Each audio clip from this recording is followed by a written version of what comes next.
एक old man और एक यंग लड़की ये दोनों बाथरूम में फंस जाते हैं। ओल्ड मैन एक जर्नलिस्ट था और उसकी इंटरव्यू ये लड़की लेना चाहती थी, पर उसके इंटेंशन कुछ अलग ही थे। हेलो फ्रेंड्स, आज मैं आपको मैड्रिड 1987 या 2011 की एक फ्रेंच मूवी एक्सप्लेन करने वाला हूँ। ये kind of hang out movie है, तो इसके कन्वर्सेशन को आप रिलैक्स कर कुछ खाते हुए एंजॉय कर सकते हो। तो बिना किसी देरी के एक्सप्लेनेशन स्टार्ट करते हैं। मूवी स्टार्ट होती है और हम हमारे मेन कैरेक्टर को, जिसका नाम है मिगेल, इसे एक होटल में राइट करता देख सकते हैं। ये न्यूज़पेपर के लिए राइट करता है और ये बहुत ही फेमस राइटर है। आज उसे मिलने के लिए एक लड़की आई जो हमारी और एक मेन कैरेक्टर है, इसका नाम है एंजेला। एंजेला आज मिगेल का इंटरव्यू लेना चाहती थी। वो भी अच्छे से राइट करना चाहती है, एक अच्छी जर्नलिस्ट बनना चाहती है। मिगेल एंजेला को कुछ ऑर्डर वगैरह करने के लिए कहता है। उसने बहुत पहले एक आदमी के बारे में आर्टिकल लिखा था, उसके बारे में वो बात कर रहा था। वो कहता है मैंने उसके बारे में आर्टिकल लिखा, पर इसके बाद ही उसकी डेथ हो गई थी, तो हमने वो पब्लिश नहीं किया। वो और उसका पब्लिशर ये बहुत ही क्लोज थे। एंजेला पूछती है कि ऑफिस में सबसे तुम क्लोज थे। मिगेल कहता है एक जगह पर अगर तुम 25 इयर्स तक काम करो तो सिर्फ एक दूसरे को मारना ही बाकी रहता है। मिगेल है बहुत ही स्ट्रेट फॉरवर्ड, उसे जो चाहिए होता है इसके बारे में वो बोल देता है। इस टाइप का कैरेक्टर है। एंजेला ने कोका कोला ऑर्डर किया था, इसकी एक सिप उसने उससे मांग ली। मिगेल को डॉक्टर ने कोका कोला, टोबैको इस तरीके की चीजें खाने के लिए मना किया है, पर फिर भी वो मानता नहीं। वो एक ही टाइम पर स्मोकिंग भी करता है, कोका कोला भी पीता है और टोबैको भी खाता है। उसे लगता है कि अगर इस तरीके से उसकी डेथ हो जाए तो इसका ब्लेम ये सारी चीज़ों में इक्वली डिस्ट्रीब्यूट हो जाएगा।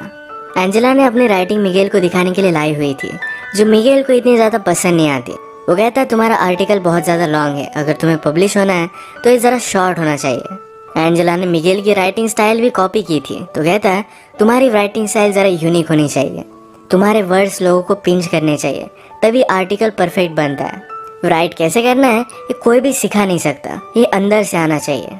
यही रीज़न था एंजेला ने अपने कॉलेज में राइटिंग के कोई भी लेसन लिए नहीं थे, क्योंकि ये सिखाया नहीं जा सकता। बात करते वक्त मिगेल ने एंजेला को अपने पास बुला लिया था।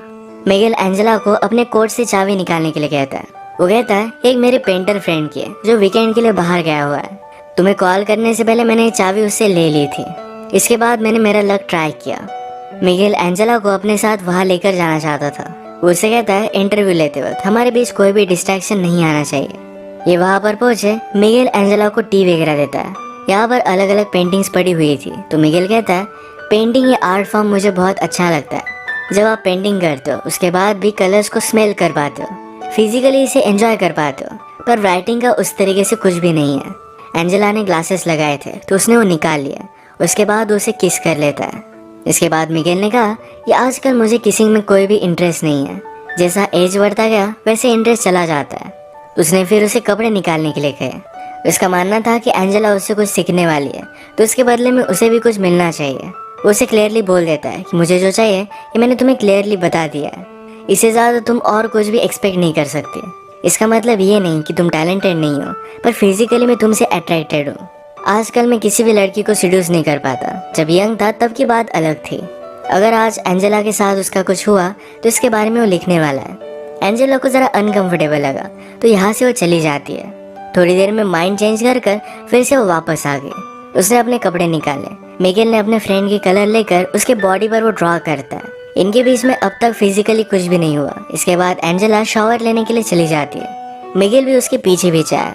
उसने डोर लॉक किया, वो भी शावर लेता है। शावर लेने के बाद एंजेला ने कहा कि अब मुझे यहाँ से जाना है, ये सब वो नहीं कर सकती।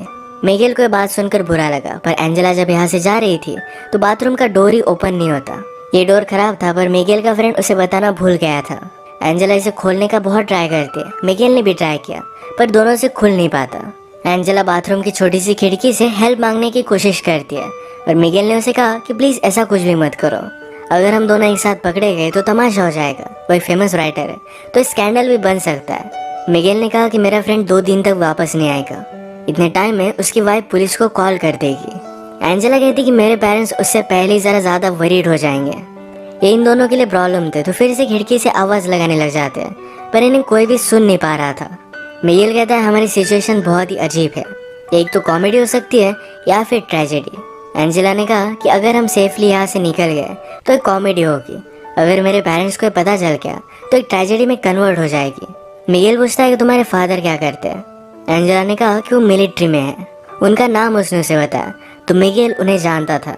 एंजेला की बड़ी सिस्टर को भी वो जानता है। उन दोनों में 17 ईयर्स का डिफरेंस है। मिगेल कहता है कि जब वो एक्टिंग क्लास में थी तो हम दोनों फ्रेंड्स हुआ करते थे। वो एक्चुअल में उसे लाइक करता था, पर उन दोनों के बीच में कुछ भी नहीं हुआ। मिगेल बहुत ही वरीड था कि उसकी वाइफ पुलिस को बुला लेगी। उसे एक राइटर की स्टोरी याद आई। राइटर हमेशा अपनी वाइफ पर चीट करता था। एक दिन वो घर पर ही नहीं आया। उसकी वाइफ को पता था कि वो किसी और लड़की के साथ है, फिर भी उसने पुलिस को कॉल कर दिया। कहा कि टेररिस्ट लोगों ने मेरे हस्बैंड को किडनैप कर लिया है। जब वो राइटर नेक्स्ट दिन उठा तो अपने आप को उसने डायरेक्टली न्यूज़ पर पाया। ये सब बहुत ही फनी बन गया था। उसकी वाइफ ने उसे एक लेसन टीच करने के लिए ये सब किया था। मिगेल कहता है कि तुम्हारे डैड और सिस्टर में कभी भी बनती नहीं थी, वो हमेशा फाइट करते थे। एंजेला ने कहा कि वो अब भी करते हैं। एक्चुअली एंजेला ने अपनी सिस्टर से ही मिगेल का नंबर लिया था। मिगेल कहता है एक बार मैंने उसे बताया था कि मैं उसे लाइक करता हूँ, पर उसने मुझे रिजेक्ट कर दिया था। अगर उसे पता चला कि हम दोनों किस सिचुएशन में हैं तो मैं वंडर करता हूँ कि वो करेगी क्या। आजकल एंजेला की सिस्टर एक बड़ी एक्ट्रेस बन चुकी है। एंजेला कहती है कि मेरी सिस्टर को लगता है कि तुम बहुत ही ओवररेटेड राइटर हो। मिगेल को सुनकर बुरा लगा, पर वो कहता है एक ओवररेटेड राइटर ही इसको अपना करियर बना सकता है। एंजेला पूछती है लोग क्या कहते हैं, क्या तुम्हें इससे कुछ भी फर्क पड़ता है। मिगेल पूछता है क्या अब भी तुम मेरा इंटरव्यू ले रही हो। मैं तुम्हें सब आंसर्स दूंगा, पर ये इंटरव्यू किस तरीके से एंड होती है इस पर ही डिपेंड करेगा। उसे टच करने वाला था, पर एंजेला उसे दूर जाकर बैठी। एंजेला कहती है तुम्हारे नॉवेल्स बहुत ही अजीब तरीके से थे, पर फिर भी उन्हें बहुत सारे अवार्ड्स वगैरह मिले हैं। मिगेल कहता है नॉवेल लिखते हो लोग बहुत ही ज़्यादा टाइम लेते हैं, मैंने इसे प्रोफेशनली लिखा था। हर रोज़ मैं कुछ टारगेट रखकर इसे कंप्लीट कर ही डालता था। मिगेल एंजेला से कहता है कि फिर से ट्राई कर देखो, तुम्हारी आवाज़ सुनकर तुम्हें हेल्प करने के लिए कोई भी आदमी आ सकता है। सुंदर लड़की देखी नहीं और हर आदमी उसे हेल्प करना चाहता है। आवाज़ देने के बाद भी उसे कोई भी सुन नहीं रहा था। मिगेल फिर से एंजेला के पास आ गया।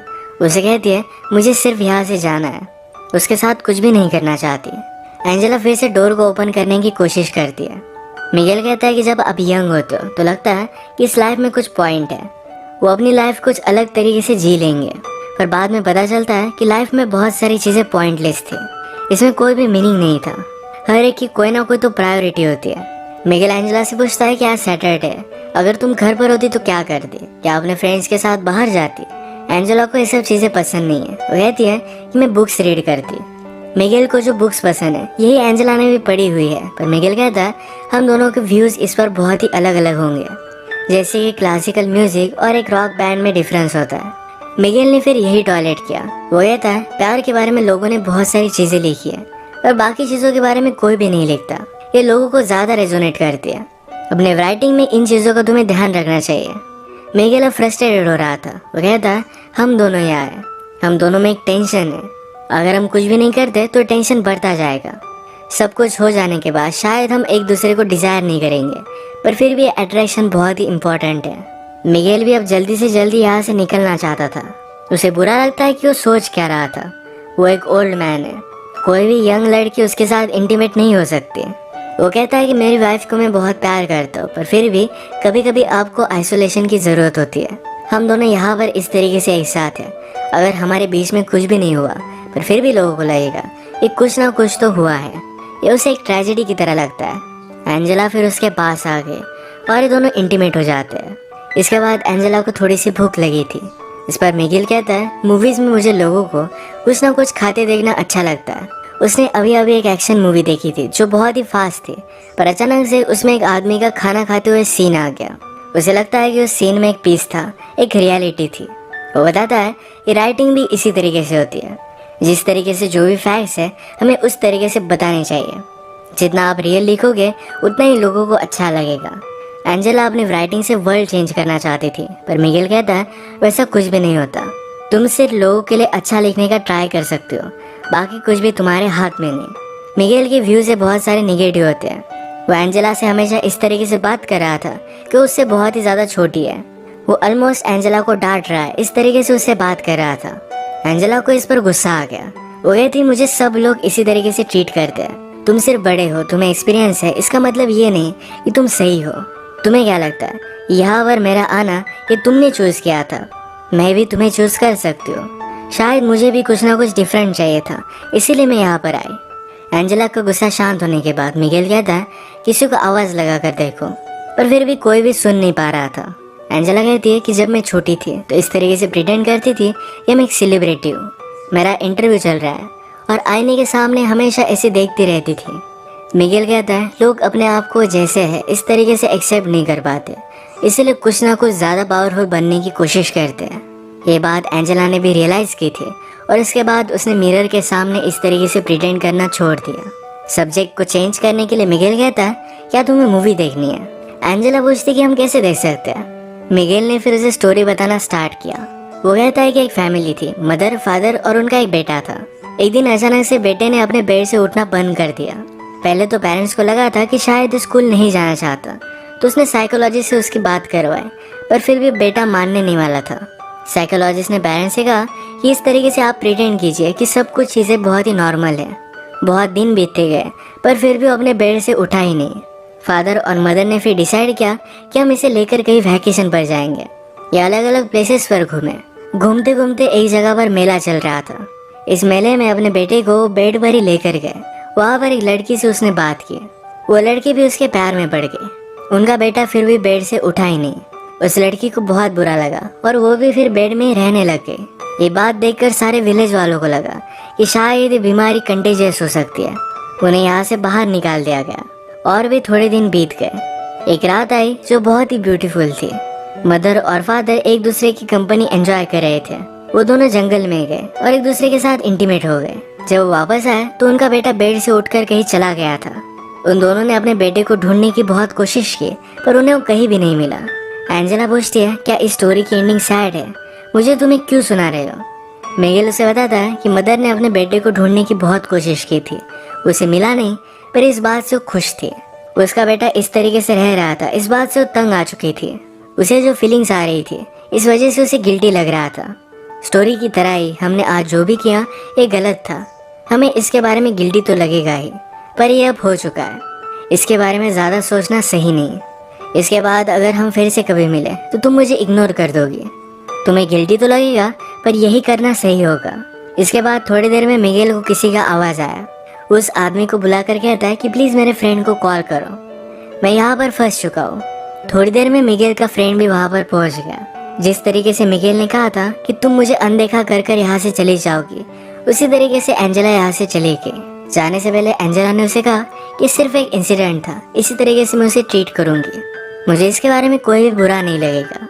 ये सिर्फ उसके लिए एक एक्सपीरियंस था। इसी के साथ ये मूवी एंड हो जाती है।